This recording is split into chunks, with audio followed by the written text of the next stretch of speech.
വചനം തിരുവചനം മാനവരക്ഷാവചനം ഹൃദയങ്ങളെ ഒരുങ്ങിയിടുക വചനത്തെ എതിരേൽക്കാൻ.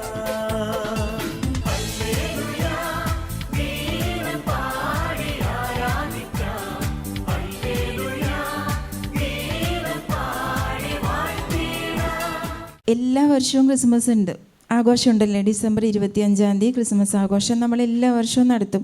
നമ്മൾ ഒരുങ്ങിയാലും ഒരുങ്ങിയില്ലെങ്കിലും ആ ഡേറ്റ് വരും, നമ്മൾ ആഘോഷിക്കുകയും ചെയ്യും. നമ്മുടെ പള്ളികളിലും വീടുകളിലൊക്കെ നല്ല തകർപ്പനായിട്ട് ആഘോഷവും ഉണ്ടാവും. നോമ്പെടുത്ത് ആ നോമ്പ് വീടെല്ലാം കാര്യങ്ങളൊക്കെ ആയിരിക്കും 25 ചെയ്യണം. ശരിക്കും സന്തോഷത്തിൻ്റെ തന്നെ ദിനമാണ് ക്രിസ്മസ് അല്ലേ. നമ്മുടെ ഓരോരുത്തരുടെയും രക്ഷയ്ക്ക് വേണ്ടി ദൈവം തൻ്റെ പുത്രനെ ലോകത്തിന് നൽകിയതിൻ്റെ ഓർമ്മയാണ്. അതുകൊണ്ട് സന്തോഷിക്കണം. സന്തോഷിക്കുന്നത് തന്നെയാണ് ദൈവത്തിനും ഏറ്റവും ഇഷ്ടമുള്ള കാര്യം അന്നേ ദിനം.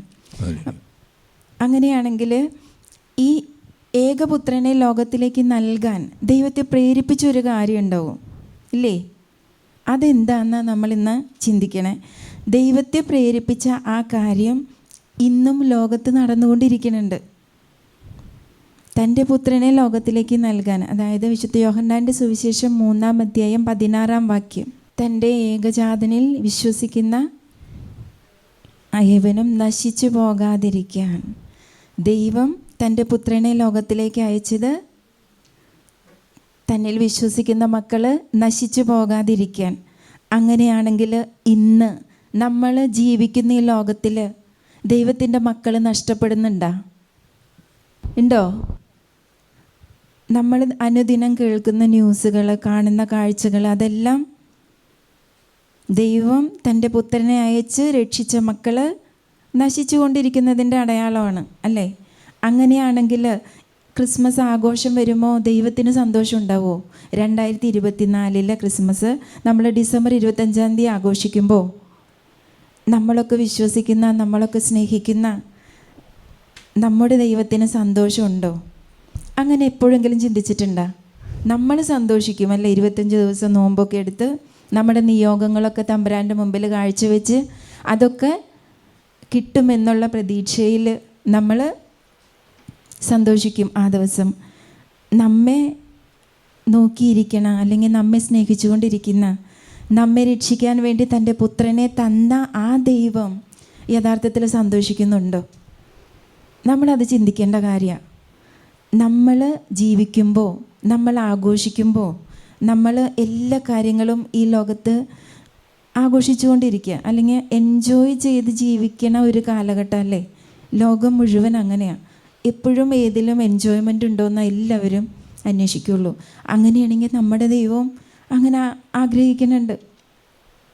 അപ്പോൾ ആ ദൈവത്തിന് എൻജോയ്മെൻറ്റ് കൊടുക്കാൻ, അല്ലെങ്കിൽ സന്തോഷം കൊടുക്കാൻ നമ്മളിൽ എന്താ ഉള്ളത്?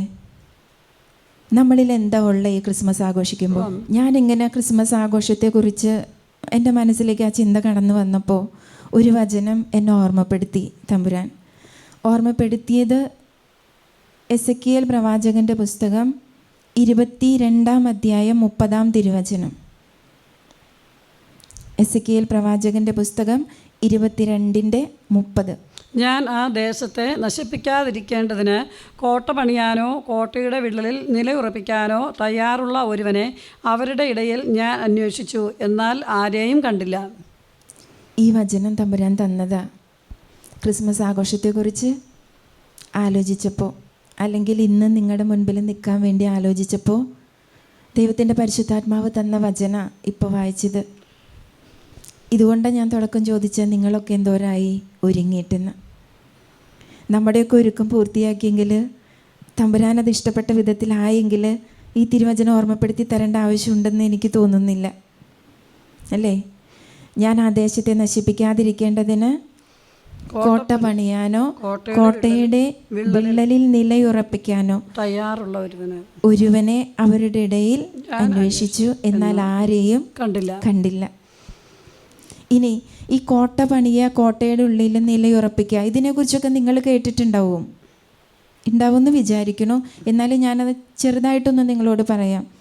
ഇസ്രായേൽ രാജ്യത്ത് അവർ ഒരു രാജ്യം കീഴടക്കി അവിടെ താമസം തുടങ്ങുമ്പോൾ അതിന് ചുറ്റും കോട്ട കിട്ടും. ഇപ്പം നമ്മുടെ പാലക്കാട് ഒരു കോട്ടയുണ്ട്, അങ്ങനെയൊക്കെ കിട്ടിയതാണ് ഒരു സമയത്ത് രക്ഷപ്പെടാൻ വേണ്ടി. ഇതുപോലെ അങ്ങനെ കോട്ട കെട്ടി അതിൻ്റെ ഉള്ളിൽ ജീവിക്കണ സമയത്ത് ശത്രുക്കൾ ഇവരെ ആക്രമിക്കാൻ വരുമ്പോൾ ഈ കോട്ടയുടെ ഉള്ളിൽ വിള്ളലുണ്ടെങ്കിൽ അതിൻ്റെ ഇടയിൽ കൂടെ അവർക്ക് എളുപ്പം കയറാൻ പറ്റും. അപ്പോൾ ആ സമയത്ത് ആ വിള്ളലിൻ്റെ ഉള്ളിലേക്ക് ഒരാൾ കയറി നിൽക്കും. ശത്രു ആക്രമിക്കാൻ വരുമ്പോൾ ജീവനോടുകൂടി ഒരാൾ ആ വിള്ളൽ തീർക്കാൻ വേണ്ടി ഉള്ളിൽ കയറും. അങ്ങനെയാണ് ആ ഇസ്രായേൽ സമൂഹത്തെ മുഴുവൻ രക്ഷിച്ചിരുന്നത്. അതാ ഈ വചനത്തിൻ്റെ ബാക്കിലുള്ള ബാക്ക്ഗ്രൗണ്ട്. കോട്ട പണിയാനോ കോട്ടയുടെ വിള്ളൽ നികത്താനോ ഒരാളെ അന്വേഷിച്ചു, എന്നാൽ ആരെയും കണ്ടില്ല. ഇന്ന് ദൈവത്തിൻ്റെ പരിശുദ്ധാത്മാവ് ഓർമ്മപ്പെടുത്തി തന്ന വചന ക്രിസ്മസ് ആഘോഷത്തെക്കുറിച്ച് പറയണ്ടായി, നിങ്ങളുടെ മുൻപിലൊക്കെ വന്ന് നിൽക്കണ്ടേ എന്ന് ഞാൻ ആലോചിച്ചപ്പോൾ എൻ്റെ മനസ്സിലേക്ക് തന്ന വചനം. അപ്പോൾ നമ്മളൊക്കെ ഒരുങ്ങിക്കൊണ്ടിരിക്കുന്നു, ഏകദേശം ഒരുക്കം പൂർത്തിയായി എന്ന് പറയുമ്പോഴും തമ്പുരാൻ്റെ വേദന അങ്ങനെ തന്നെ നിൽക്കുക. ആ ദേശത്തെ രക്ഷിക്കാൻ ഒരു കോട്ട പണിയാൻ, അല്ലെങ്കിൽ കോട്ടയുടെ ഉള്ളിലേക്ക് നിലയുറപ്പിക്കാൻ, അല്ലേ? ദൈവത്തിൻ്റെ വേദന അങ്ങനെ തന്നെ നിൽക്കുക. അത് ചിലപ്പോൾ നമ്മെ ഓരോരുത്തരെയും നോക്കിയാവാം, വ്യക്തിപരമായാവാം, നമ്മുടെ കുടുംബത്തെ നോക്കിയാവാം, നമ്മുടെ ദേശത്തെ നോക്കിയാവാം, അല്ലെങ്കിൽ നമ്മൾ എവിടെയോ വ്യാപരിക്കുന്ന ആ സ്ഥലങ്ങളെ നോക്കിയാവാം തമ്പുരാൻ്റെ ഈ വേദന. അതൊക്കെ നശിപ്പിക്കാതിരിക്കാൻ വേണ്ടി തമ്പുരാൻ നോക്കണുണ്ട്. ആരെങ്കിലും കോട്ടയ്ക്കുള്ളിൽ നിലയുറപ്പിക്കാനുണ്ടോ എന്ന്.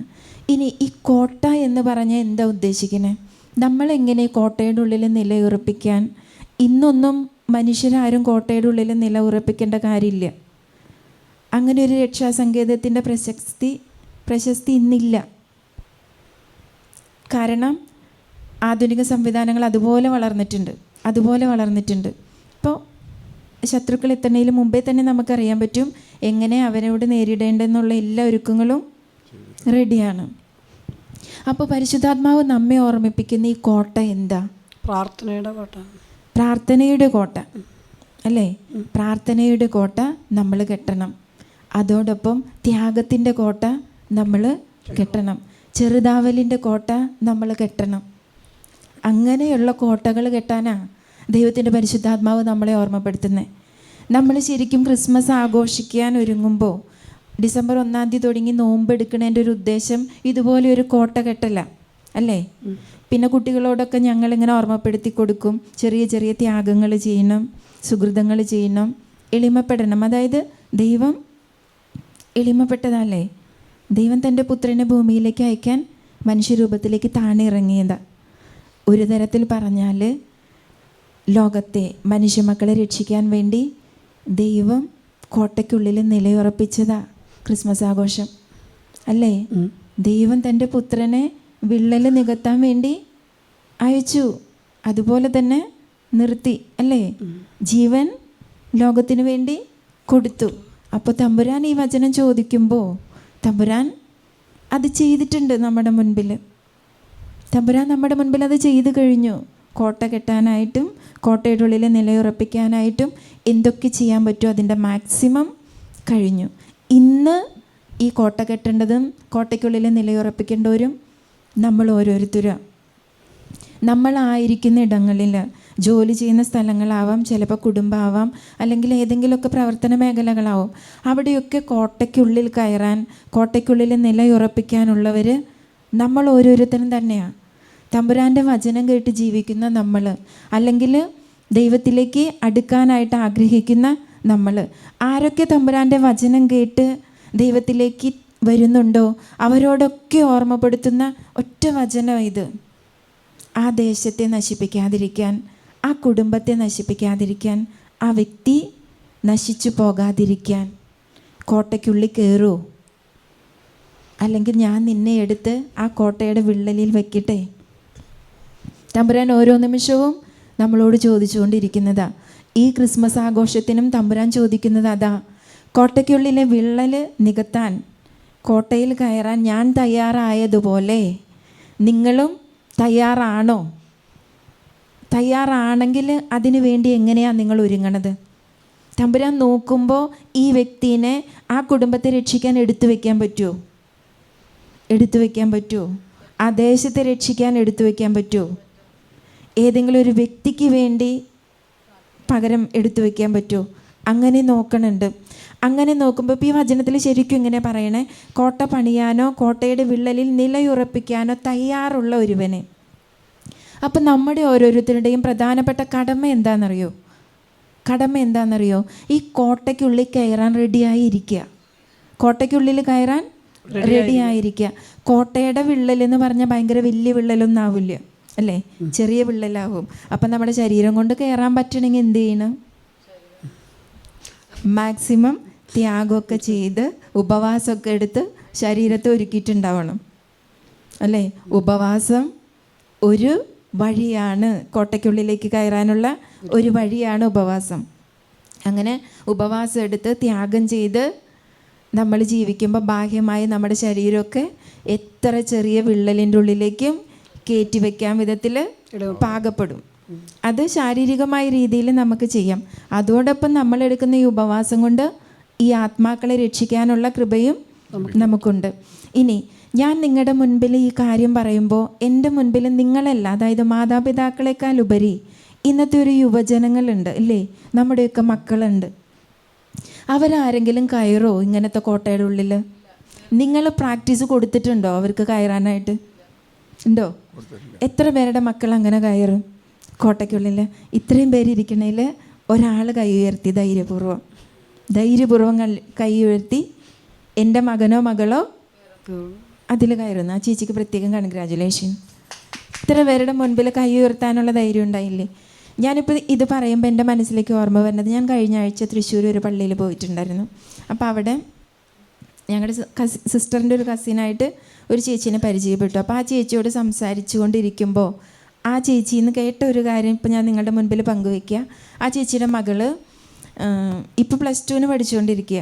ഇവരുടെ വീട് തൃശ്ശൂരാണ്, പക്ഷേ കുട്ടി പഠിക്കുന്നത് പാലായിൽ ചാവറ ആ സ്കൂളിലാണ്.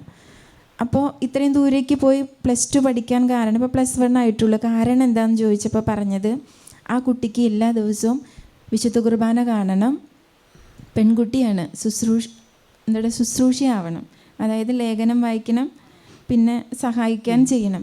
ഇത് ചെയ്യാൻ പറ്റിയ സ്ഥലം അവിടെയാണ്, പാലയിൽ. തൃശ്ശൂരുള്ള കുട്ടി പാലയിൽ +1 +2 പഠിക്കണം. അപ്പം അമ്മോട് ചോദിച്ചപ്പോൾ പറഞ്ഞു, മകളുടെ ആഗ്രഹമാണ് ഈ ഇടവകയിലായിരിക്കുമ്പോൾ ഇവിടെ എപ്പോഴും അവസരം കിട്ടില്ല, കാരണം വലിയ ഇടവക, കുറേ മക്കളുണ്ട്. അപ്പോൾ എന്നും അങ്ങനെ അവസരം കിട്ടണ ഒരു സ്ഥലത്ത് പഠിക്കാൻ പോകണം എന്ന് പറഞ്ഞു. അങ്ങനെ ഞങ്ങൾക്ക് കിട്ടിയ സ്ഥലമാണ് പാലയിൽ. അത് CMI ഫാദേഴ്സിൻ്റെ ഹോസ്റ്റലാണ്, അവിടെ സിസ്റ്റേഴ്സിൻ്റെ ഹോസ്റ്റലാണ്. അവിടെ കുർബാനയ്ക്ക് കൂടുമ്പോൾ അവർക്ക് പ്രാക്ടീസ് കിട്ടും, അങ്ങനെ ചെയ്യാൻ. അതിനുവേണ്ടി ആ കുട്ടിയുടെ ആഗ്രഹപ്രകാരം വീട്ടിലെ മൂത്ത മകളാണ്, താഴെ ചെറിയ കുട്ടികളാണ് 2 പേരുള്ളത്. ഹസ്ബൻഡ് വീട്ടിലില്ല, പക്ഷേ ആ അമ്മ അവിടെ കൊണ്ടുവന്നാക്കിയ മകളെ ഈശോയുടെ മുൻപിൽ എന്നും ആയിരിക്കാൻ, അല്ലെങ്കിൽ വിശുദ്ധ കുർബാന കാണാൻ വേണ്ടി. അതിനുശേഷം ആ കുട്ടിയുടെ വിശേഷങ്ങൾ പറഞ്ഞപ്പോൾ ഒരു കാര്യം പറഞ്ഞു, നല്ല പ്രാർത്ഥനയൊക്കെ ഉള്ള കുട്ടിയാണ്. അപ്പോൾ സിസ്റ്റേഴ്സ് ചോദിച്ചു, സിസ്റ്റേഴ്സ് ആവാൻ വരാൻ ആഗ്രഹമുണ്ടോ എന്ന് ചോദിച്ചു. അപ്പോൾ ആ കുട്ടി കൊടുത്ത മറുപടി അതെനിക്ക് ഇഷ്ടപ്പെട്ടു കേട്ടോ, അതുകൊണ്ട് ഞാൻ നിങ്ങളുടെ മുൻപിൽ പറയണം. സിസ്റ്റേഴ്സ് ആയ അല്ലെങ്കിൽ അച്ഛന്മാരൊക്കെ ആയാൽ എൻ്റെ മമ്മിയും ഗ്രാൻഡ്മയും ചെയ്യണ പോലെ ഈശോയ്ക്ക് വേണ്ടി ചെയ്യാൻ പറ്റില്ല എന്ന് പറഞ്ഞു എന്ന്. അപ്പോൾ ചോദിച്ചു, എന്താ മമ്മിയും ഗ്രാൻഡ്മയും ചെയ്യണേ ചോദിച്ചപ്പോൾ അവർ തൃശ്ശൂർ ലൂർദ് പള്ളിയുടെ അടുത്താണ്, പുത്തമ്പള്ളിയുടെ അടുത്തൊക്കെ വീട്.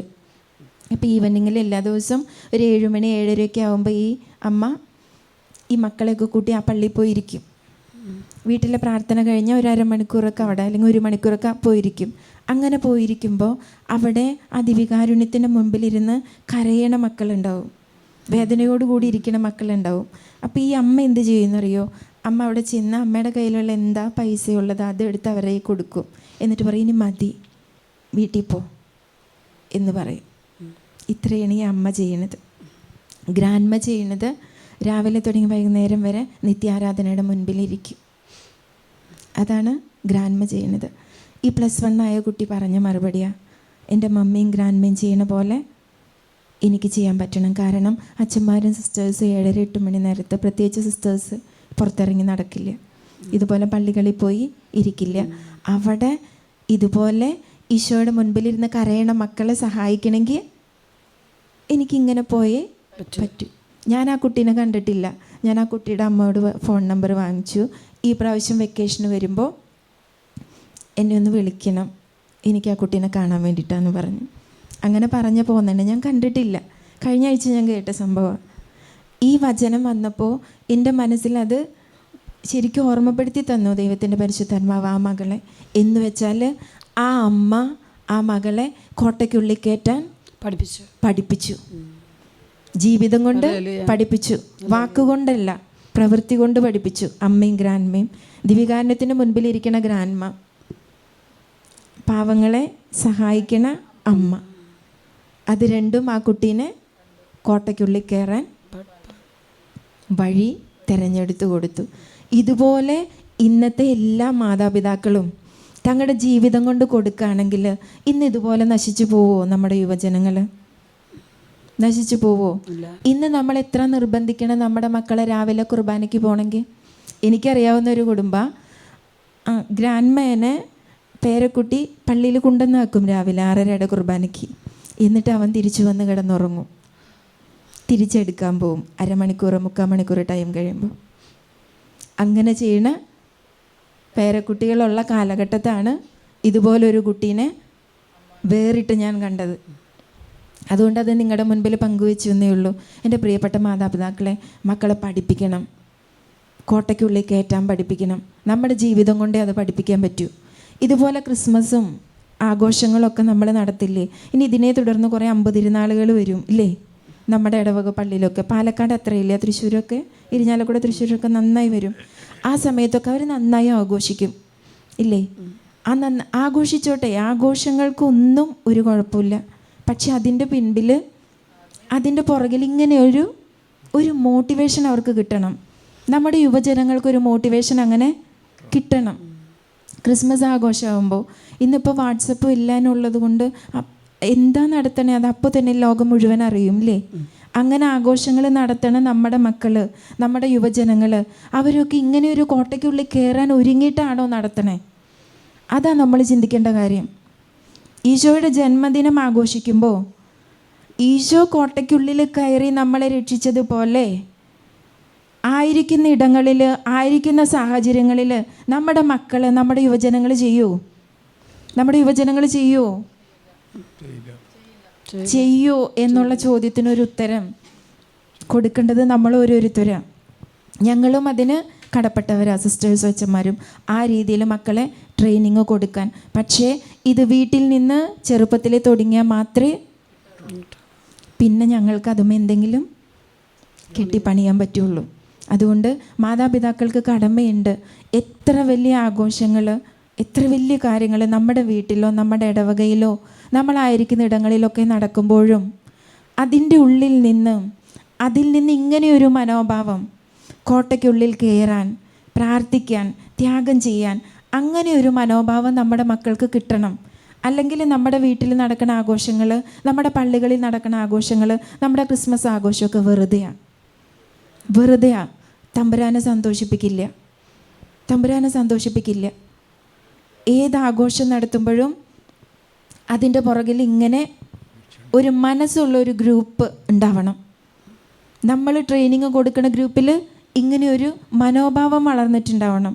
നമ്മുടെ മക്കളിൽ അത് വളർന്നിട്ടുണ്ടാവണം. എൻ്റെ പ്രിയപ്പെട്ട മക്കളെ, മാതാപിതാക്കളെ, നിങ്ങൾ ശ്രദ്ധിക്കണം. നിങ്ങളുടെ മക്കളിൽ ഇങ്ങനത്തെ ഒരു മനോഭാവം ഉണ്ടോയെന്ന്. നിങ്ങൾ അവരെ നിർബന്ധിച്ച് കൂദാശകളിൽ പങ്കെടുപ്പിക്കുന്നുണ്ട്, കുമ്പസാരിപ്പിക്കുന്നുണ്ട്, നിർബന്ധിച്ച് ഈശോനെ സ്വീകരിക്കാനായിട്ട് വിടുന്നുണ്ട് ഇല്ലേ? എല്ലാം നമ്മൾ ചെയ്തു കൊടുക്കുന്നുണ്ട്, ചെറുപ്പത്തിൽ ചെയ്തു കൊടുക്കണതാ. ഇങ്ങനെ എല്ലാം ചെയ്തിട്ട് ഇന്ന് നമ്മുടെ മക്കളൊക്കെ എവിടെയാണ്?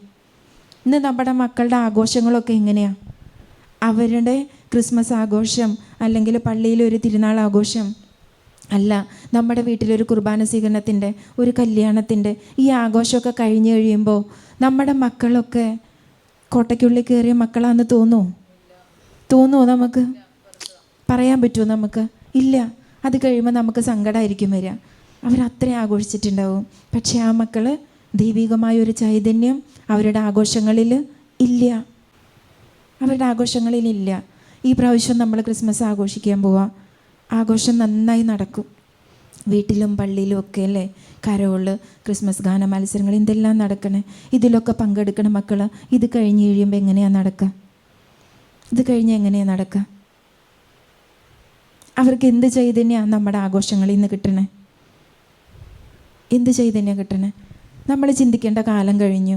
ഇനി നമ്മൾക്ക് ഇങ്ങനത്തെ ദൈവികമായ ചൈതന്യം നമ്മുടെ തലമുറകൾക്ക് പകർന്നു കൊടുക്കാൻ കഴിഞ്ഞില്ലെങ്കിൽ തമ്പുരാൻ്റെ ഈ വിലാപമല്ലേ അത് കണ്ടിന്യൂ ചെയ്തുകൊണ്ടിരിക്കും. ദേശത്തെ രക്ഷിക്കാൻ നമ്മുടെ മക്കൾ പഠിക്കുന്ന ഇടങ്ങളിലൊക്കെ ഇഷ്ടം പോലെ മക്കളെ രക്ഷപ്പെടുത്താനുണ്ട് ഇല്ലേ? ഇഷ്ടം പോലെ മക്കളുണ്ട്. അവരുടെ കൂട്ടുകാർ ഇത്ര പേരാ വഴിതെറ്റി പോണേ. അവർക്ക് വേണ്ടി എന്തെങ്കിലും ചെയ്യാൻ നമ്മുടെ മക്കൾ തയ്യാറാവുന്നുണ്ടോ? നമ്മുടെ മക്കൾ തയ്യാറാവുന്നുണ്ടോ? തയ്യാറാവാൻ അവർക്ക് തോന്നണം.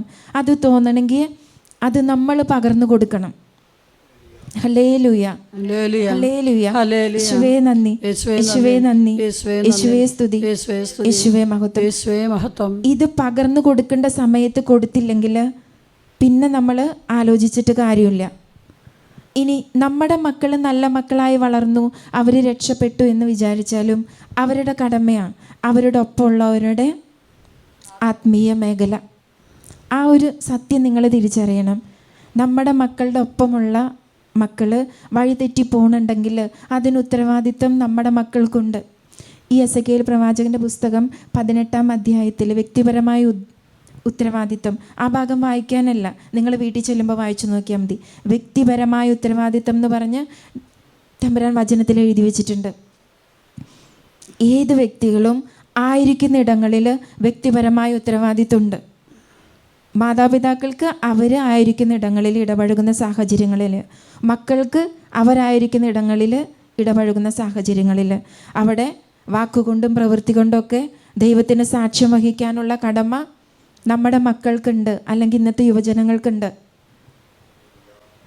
അതും മറന്നുപോയിട്ടുള്ളൊരു പ്രവർത്തന രീതി, പ്രവർത്തന ശൈലി, ആഘോഷങ്ങൾ നമ്മുടെ മക്കൾ പങ്കാളികളാവുന്നുണ്ടെങ്കിൽ, പങ്കെടുക്കുന്നുണ്ടെങ്കിൽ അതിൻ്റെയൊക്കെ ഉത്തരവാദിത്തം നമുക്ക് ഓരോരുത്തർക്കുണ്ട്. അതുകൊണ്ട് ഈ ക്രിസ്മസ് ആഘോഷം വരുമെങ്കിലും എൻ്റെ പ്രിയപ്പെട്ട മാതാപിതാക്കളെ ഒന്ന് ശ്രദ്ധിക്കുക. നമ്മുടെ മക്കൾ ഗ്യാങ് കൂടുമ്പോൾ, കൂട്ടുകൂടി പോകുമ്പോൾ അതിലൊക്കെ ദൈവികമായ ചൈതന്യമുണ്ടോ? എത്ര പേരെ ദൈവത്തിൻ്റെ വഴിയിലേക്ക് തിരിച്ചു കൊണ്ടുവരാൻ അവരുടെ കൂട്ടുകൂടലിന്, അവരുടെ ആഘോഷങ്ങൾക്കൊക്കെ സാധിക്കും? അത് നിങ്ങൾ ശ്രദ്ധിക്കേണ്ട കാര്യമാണ്. അതിനായി നിങ്ങൾ പ്രാർത്ഥിക്കേണ്ട കാര്യമാണ്. അങ്ങനെ നമ്മുടെ മക്കളിലൂടെ തമ്പുരാന് സാക്ഷ്യം വഹിക്കാൻ, തമ്പുരാനിലേക്ക് മക്കളെ അടുപ്പിക്കാൻ ദൈവം ഇടവരുത്തും. അങ്ങനെ ഇടവരുത്തിയ തമ്പുരാൻ്റെ ഈ വചനത്തിലൂടെയുള്ള വിലാപത്തിന് ഉത്തരം കൊടുക്കലായിരിക്കും നമ്മൾ ഓരോരുത്തരും ചെയ്യുക. ഞാനിത് പറയണതിൻ്റെ ഒരു കാരണം, ഇപ്പോൾ ഒരുപാട് അപകടങ്ങൾ നടക്കുന്ന കാലഘട്ടമല്ലേ, ആക്സിഡൻറ്റ്, മരണങ്ങൾ. എൻ്റെ ഒരു കൊച്ചനുഭവത്തിൽ ഞങ്ങൾ വർക്ക് ചെയ്യണ, ഞാൻ സ്കൂളിൽ പഠിപ്പിക്കുന്ന ആ ഏരിയയിൽ, അതായത് കോൺവെൻറ്റിൻ്റെ ഏരിയയിൽ, അവിടെ ഇങ്ങനെ ആ വഴിയിൽ ഒരു ആക്സിഡൻറ്റ് ഉണ്ടായി. അതങ്ങനെ ആക്സിഡൻറ്റ് ഉണ്ടാവാത്ത സ്ഥലം. ഞാൻ അവിടെ ഇല്ല. ആക്സിഡൻറ്റ് നടക്കുമ്പോൾ ഞാൻ തിരിച്ച് ചെല്ലുമ്പോഴറിയണേ അവിടെ ഒരു ആക്സിഡൻറ്റ് നടന്ന ഒരു യൂത്ത് മരിച്ചിരിക്കണമെന്ന്. ഞങ്ങളുടെ സ്കൂളിലെ കുട്ടികളൊന്നുമല്ല, പക്ഷെ ഞങ്ങൾക്ക് പരിചയമുള്ള പയ്യൻ. എന്തോ എൻ്റെ മനസ്സിലതൊരു ഭയങ്കര വേദന തോന്നിയായിരുന്നു. കാരണം അങ്ങനെ ആക്സിഡൻറ്റ് ഉണ്ടാവുന്ന ഒരു ഏരിയയല്ല, നല്ല ഉള്ള ഏരിയ. അവിടെയാണ് ഇങ്ങനെ ഒരു ആക്സിഡൻറ്റ് വന്നതും ചെറുപ്പം. അപ്പോൾ പിന്നെ ഞാൻ എപ്പോഴും ആ വഴിക്ക് പോകുമ്പോൾ അവിടെ എത്തുമ്പോൾ ഞാൻ വിശ്വാസ പ്രമാണം ചൊല്ലി പ്രാർത്ഥിക്കും. പിന്നെ എൻ്റെ കൂടെ ഞങ്ങൾ ഡ്രൈവ് ചെയ്യണത് കൊണ്ട് വണ്ടി കൊണ്ടാണ് പോവുക. അപ്പോൾ പോകുമ്പോൾ വണ്ടിയിൽ ഹന്നാൻ വെള്ളം ഉണ്ടാവും. അത് അവിടെ എത്തുമ്പോൾ വിശ്വാസ പ്രമാണം ചൊല്ലി ആ സ്ഥലത്ത് ഒഴിക്കും. അങ്ങനെ ചെയ്തു. ഇന്ന് ഒരു 2 വർഷമെങ്കിലും ആയിട്ടുണ്ടാവും. ഇതുവരെ ആ വഴിയിൽ പിന്നെ ആക്സിഡൻ്റ് ഉണ്ടായിട്ടില്ല.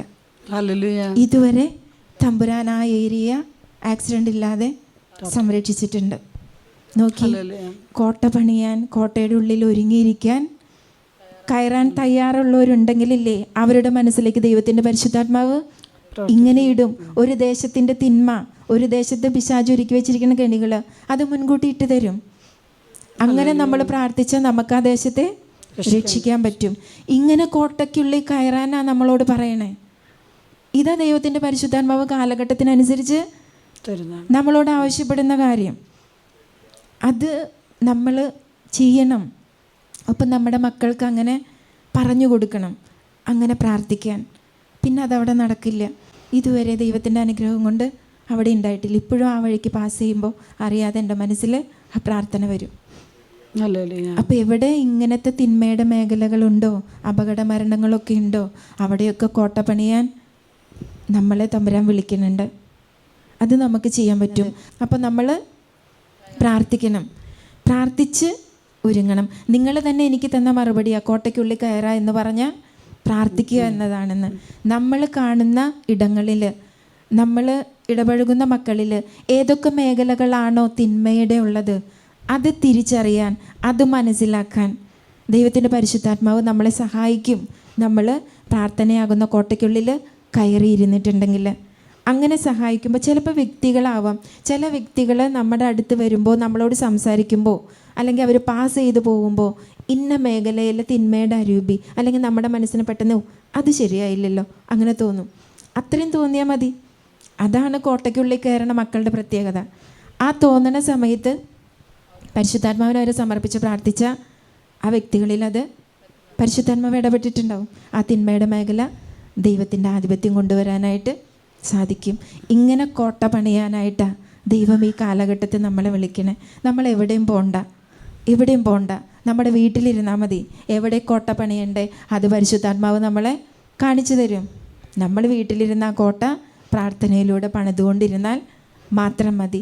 അപ്പോൾ ഒരു കാര്യം ഞാൻ പറഞ്ഞത്, ഈ ആക്സിഡൻ്റ് അപകടങ്ങൾ കൂടുമ്പോൾ നമ്മുടെ ഏരിയകളിൽ നമ്മൾ അറിയണ ഇടങ്ങളൊക്കെ ഉണ്ടെങ്കിൽ നമ്മളങ്ങനെ പ്രാർത്ഥിക്കണം.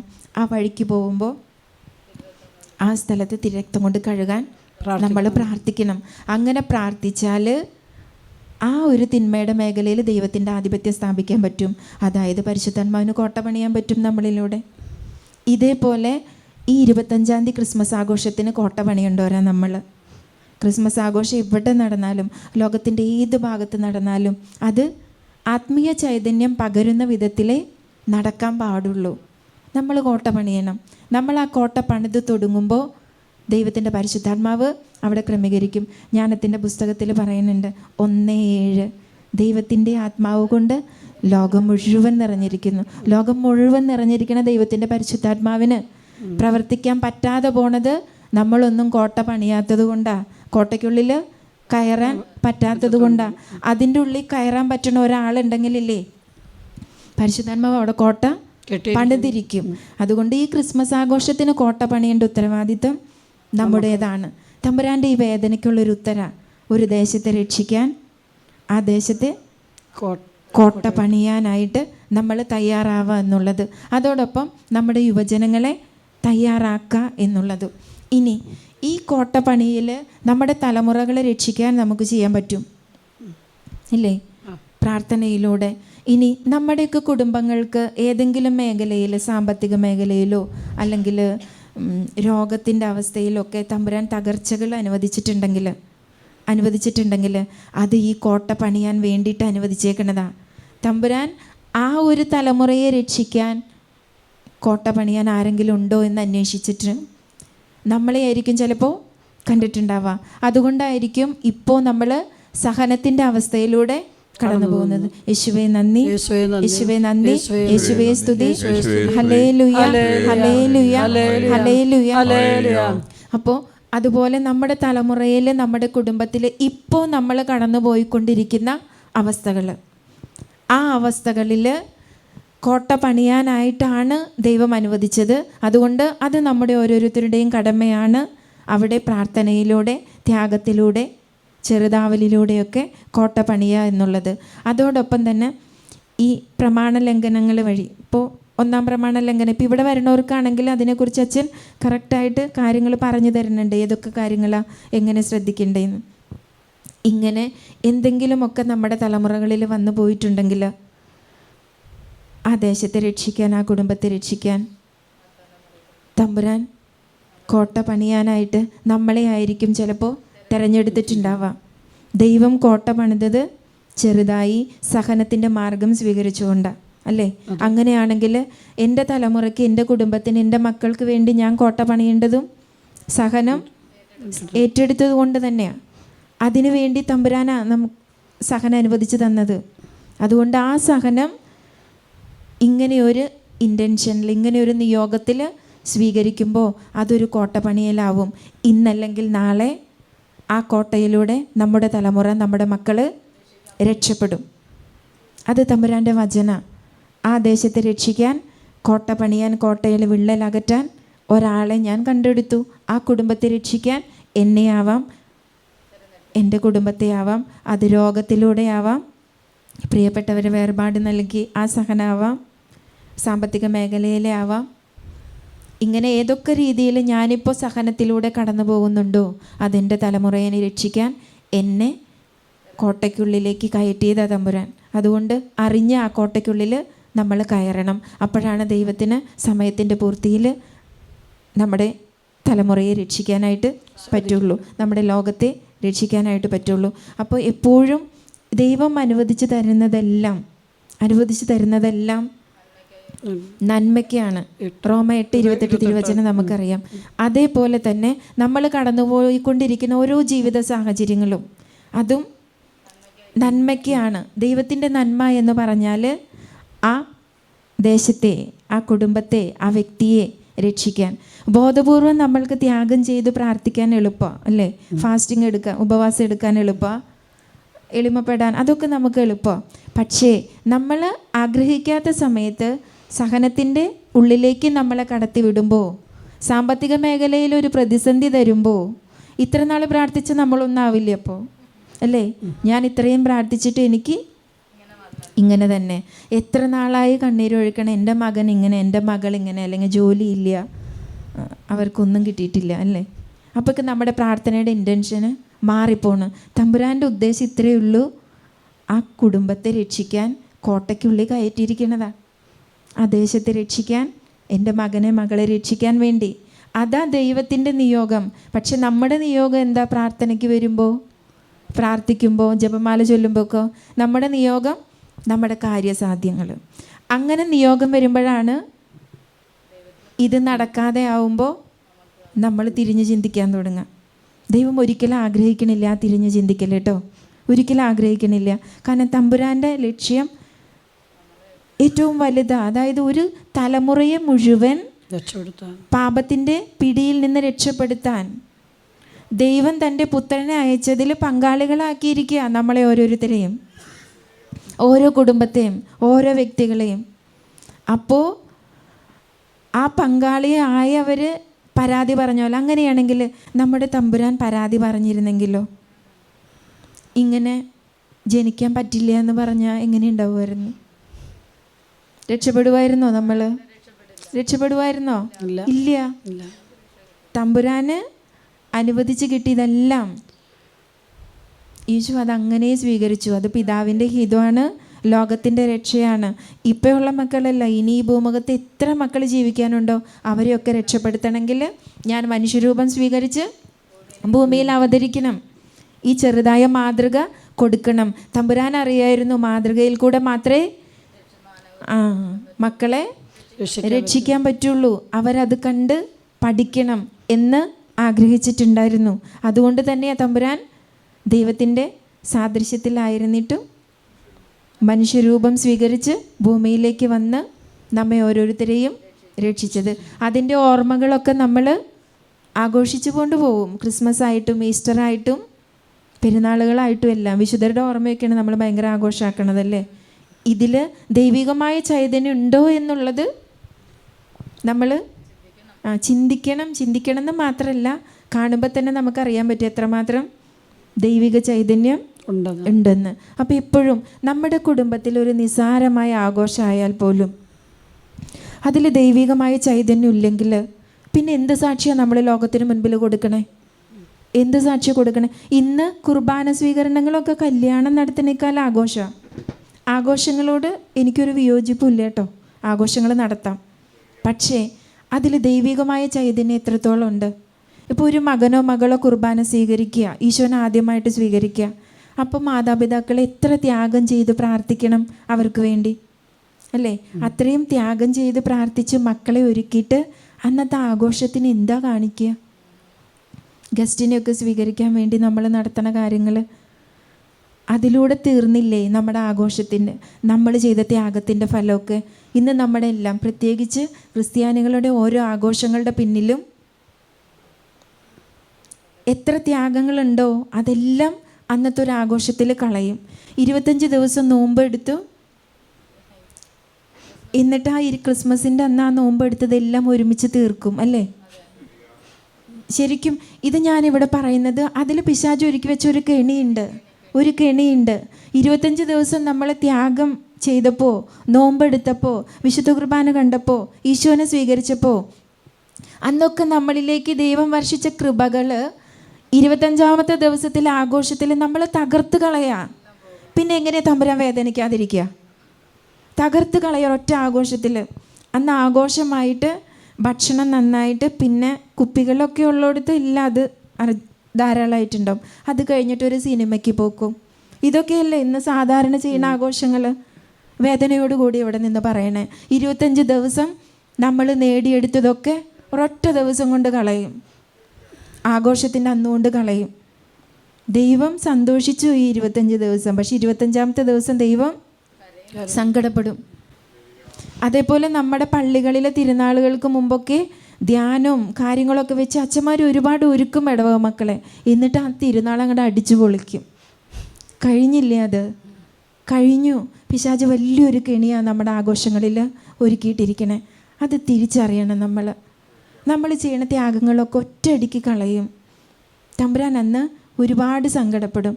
അപ്പം എൻ്റെ പ്രിയപ്പെട്ട മാതാപിതാക്കളെ, എന്നെ കേൾക്കുന്നവരെ, നിങ്ങളോട് ഞാൻ പറയാം, നിങ്ങളെടുത്ത ത്യാഗത്തിൻ്റെയൊക്കെ വലിയ കൃപ കിട്ടണത് അന്നത്തെ വിശുദ്ധ കുർബാനയിൽ നമുക്കത് കിട്ടും. നമ്മുടെ ആത്മാവിൽ ആ കൃപ വർഷിക്കും. ഫൗസ്റ്റീന പുണ്യവതിയോട് ഈശോ പറഞ്ഞിട്ടുണ്ട്, 1 മണിക്കൂറിൻ്റെ 1 മിനിറ്റിൻ്റെ ആ കൃപ അതപ്പം മാത്രമേ കിട്ടുള്ളൂ, അത് പിന്നെ കിട്ടില്ല. 25-ാം തീയതി നമുക്ക് ദൈവം തന്ന കൃപ അത് അന്നേ കിട്ടുള്ളൂ, അത് പിന്നെ കിട്ടില്ല. ആ കിട്ടിയത് കളഞ്ഞാൽ പിന്നെ അത് തിരിച്ച് കിട്ടില്ല. അത് മനസ്സിലാക്കണം നമ്മൾ. അതുകൊണ്ട് ആഘോഷങ്ങൾ കൊണ്ട് നമ്മുടെ ത്യാഗത്തിൻ്റെ, നമ്മൾക്ക് ദൈവികമായി കിട്ടിയ കൃപകൾ, കൂദാശകൾ സ്വീകരിച്ചതിൻ്റെ കൃപകളൊന്നും കളയരുത് എന്ന് നിങ്ങളുടെ മുൻപിൽ താഴ്മയോടുകൂടി പറയാം ഞാൻ. ഏത് ആഘോഷം വരുമ്പോഴും ദൈവത്തിൻ്റെ പരിശുദ്ധാത്മാവ് സങ്കടപ്പെടുക, കാലഘട്ടത്തിനനുസരിച്ച് ത്യാഗം ചെയ്യാൻ ഇല്ലേ, കൂദാശകൾ സ്വീകരിക്കാൻ, അതിലേക്ക് അടുപ്പിക്കാൻ ദൈവം ഇങ്ങനെ ഓരോ വ്യക്തികളെ പരിശുദ്ധാത്മാവ് നിയോഗിച്ച് അവരിലൂടെ ഒരുക്കപ്പെട്ട് കൊണ്ടുവന്നിട്ട് ആ ലാസ്റ്റ് ദിവസം ആ പരിപാടിയുടെ ആഘോഷത്തിൻ്റെ അന്ന് അതെല്ലാം തകർത്ത് കളയും. ദൈവത്തിൻ്റെ കൃപ അങ്ങനെ കളഞ്ഞിട്ട് നമ്മൾ ആ ഒരു ദിവസം കൊണ്ട് ആഘോഷം നടത്തും. അതുകൊണ്ട് ഈ പ്രാവശ്യത്തെ ക്രിസ്മസ് ആഘോഷിക്കുമെങ്കിലും ദൈവത്തിൻ്റെ കൃപ നഷ്ടപ്പെടുത്താതെ ആഘോഷിക്കാൻ നമ്മളെല്ലാവരും കൂടി, വീട്ടുകാരെല്ലാവരും ഒരുമിച്ചിരുന്ന് നമ്മുടെ വീട്ടിലെ ആഘോഷം, അതിനുശേഷം പുറത്തു പോകാം, മറ്റുള്ളവരുടെ അടുത്തൊക്കെ പോകാം. അതൊക്കെ പോകുമ്പോഴും ഈ ദിവസങ്ങളിൽ കിട്ടിയ ദൈവത്തിൻ്റെ കൃപ നഷ്ടപ്പെടുത്താതെ ആഘോഷിക്കാനായിട്ട് നമുക്ക് ഓരോരുത്തർക്കും സാധിക്കട്ടെ. അതാണ് ദൈവത്തെ ഏറ്റവും കൂടുതൽ സന്തോഷിപ്പിക്കുന്നത്. ഇപ്പോൾ ഈ വചനം തമ്പുരാൻ തന്നത് അതിനു വേണ്ടിയാണ്. ഞാൻ ആഗ്രഹിക്കുന്നത് കോട്ട പണിയാനാ, ആ ദേശത്തെ രക്ഷിക്കാനാ. അതിനു വേണ്ടിയാണ് നിങ്ങളുടെ ത്യാഗങ്ങളൊക്കെ എടുത്തേക്കണേ. അതിനു വേണ്ടിയാണ് നമ്മൾ ചെയ്ത എല്ലാ ത്യാഗത്തിൻ്റെ ഒരു പങ്ക് തമ്പുരാൻ നമ്മളായിരിക്കുന്ന ഇടങ്ങളിലേക്ക് കൊടുക്കുന്നുണ്ട്, നമ്മുടെ കുടുംബത്തിന് കൊടുക്കുന്നുണ്ട്. നമ്മൾ ചിലപ്പോൾ നമ്മുടെ മക്കൾക്ക് വേണ്ടിയോ നമ്മുടെ കാര്യങ്ങൾക്ക് വേണ്ടിയോ മാത്രമാവും നിയോഗം വെച്ചിട്ടുണ്ടാവുക. പക്ഷേ തമ്പുരാൻ അത് എടുക്കുന്നത് എല്ലാവർക്കും വേണ്ടിയാണ്. അതുകൊണ്ട് ഒരു കാര്യം കൂടി ഓർമ്മപ്പെടുത്താം, നമ്മൾ എത്ര ത്യാഗങ്ങൾ ചെയ്താലും നമ്മുടെ പേഴ്സണൽ നിയോഗങ്ങൾ സെക്കൻഡറിയേ പാടുള്ളൂ. ആദ്യം വെക്കേണ്ടത് എന്താണെന്നറിയോ?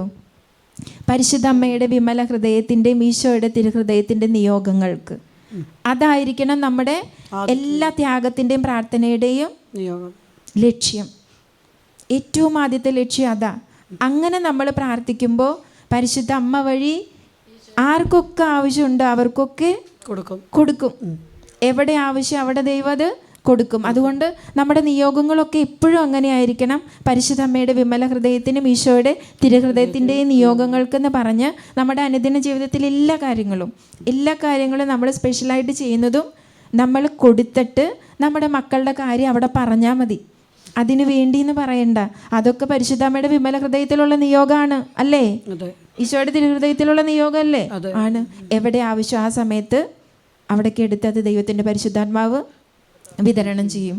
അപ്പം ഈ പ്രാവശ്യം തമ്പുരാൻ്റെ നിയോഗത്തിന് അല്ലെങ്കിൽ പരിശുദ്ധമ്മയുടെ വിമല ഹൃദയത്തിലേക്ക് ഈ നിയോഗം നമുക്ക് കൊടുക്കാം. നമ്മുടെ ഈ വർഷത്തെ ക്രിസ്മസ് ആഘോഷം, അത് കഴിഞ്ഞിട്ട് വരണ എല്ലാ ആഘോഷങ്ങളും, അതെല്ലാം ദൈവികമായ ചൈതന്യം നഷ്ടപ്പെടുത്താതെ ലോകം മുഴുവൻ ആഘോഷിക്കാൻ, നമ്മുടെ ഒപ്പമുള്ളവരെ ആഘോഷിക്കാൻ, നമ്മുടെ മക്കളുടെ കൂടെയുള്ളവരെ ആഘോഷിക്കാൻ, നമ്മളുമായി ബന്ധപ്പെടുന്ന ഇടങ്ങൾ, കുടുംബങ്ങളൊക്കെ ദൈവികമായ ചൈതന്യം നഷ്ടപ്പെടുത്താതെ ആഘോഷിക്കാനായിട്ട് കോട്ട പണിയാനാണ് നമ്മളിവിടെ ഒരുമിച്ച് കൂട്ടിയിരിക്കുന്നത്. അതുകൊണ്ട് നമുക്ക് കടമയുണ്ട് നമ്മുടെ നിയോഗങ്ങളോടൊപ്പം ഈ ഒരു നിയോഗവും പരിശുദ്ധമ്മയുടെ വിമല ഹൃദയത്തിലേക്ക് കൊടുക്കാനായിട്ട്. ആദ്യം പറഞ്ഞ പോലെ യോഹന്നാന്റെ സുവിശേഷം 3:16 അല്ലേ, തന്നിൽ വിശ്വസിച്ച ഒരുവനും നശിച്ചു പോകാതെ നിത്യജീവൻ പ്രാപിക്കേണ്ടതിന് ദൈവം ലോകത്തെ അത്രമാത്രം സ്നേഹിച്ചു. അതായത് ദൈവം ലോകത്തെ സ്നേഹിച്ചതിൻ്റെ ആഘോഷ ഡിസംബർ 25 നമ്മൾ ആഘോഷിക്കുന്നത് അല്ലേ. ദൈവം ഒരുവനും നശിച്ചു പോകാതിരിക്കാൻ വേണ്ടിയാണ് ദൈവം തൻ്റെ പുത്രനെ ഈ ലോകത്തിലേക്ക് നൽകിയത്. എന്നിട്ട് ആ പുത്രൻ്റെ ജന്മദിന ആഘോഷത്തിൽ എത്ര ആത്മാക്കളാണ് നഷ്ടപ്പെട്ടു പോവുക, എത്ര ആത്മാക്കളുടെ കൃപ പോണേ, എത്ര കുടുംബങ്ങളുടെ കൃപ നഷ്ടപ്പെടണേ. അതിന് ഇടവരുത്താതിരിക്കാൻ